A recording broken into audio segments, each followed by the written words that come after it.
हातकणंगले तालुक्यातील पेठवडगाव येथे नगर परिषदेच्या निवडणुकीनंतर निर्माण झालेल्या वादातून भर बाजारपेठेत एका युवकावर एडक्याने हल्ला झाल्याची गंभीर घटना घडली। या हल्ल्यात 25 वर्षीय रतन आप्पासो पाटोळे हा युवक गंभीर जखमी झाला असून त्याच्यावर सध्या कोल्हापूर येथील खासगी रुग्णालयात उपचार सुरू आहेत। पेठवडगावातील साळी गल्ली येथे राहणारा रतन पाटोळे यांचा बाजारपेठेत हार विक्रीचा व्यवसाय आहे।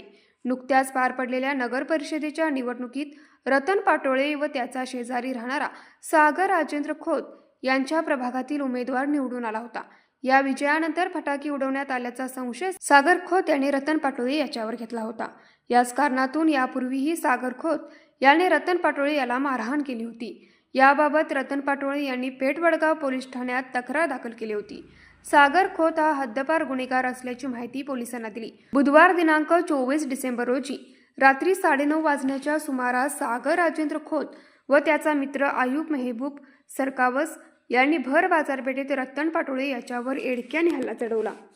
या हल्ल्यात रतन पाटोळे यांच्या डोक्यावर, तोंडावर व पाठीवर वार करण्यात आल्याने तो गंभीर जखमी झाला।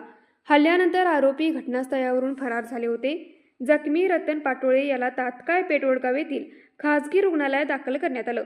या प्रकरणी रात्री उशिरा उज्ज्वला आप्पासो पाटोळे यांनी पेठवडगाव पोलीस ठाण्यात तक्रार दाखल केली।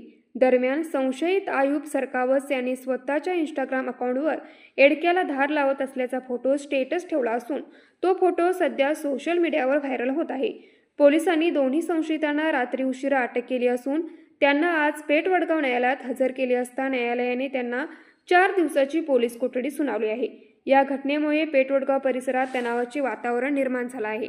न्यूज मराठी 24 साठी किशोर जासूद, कोल्हापूर। ऐकलं? गोकुळची बासुंदी पुन्हा खावीशी वाटतेय। खरं सांगू, मलाही खावीशी वाटतेय।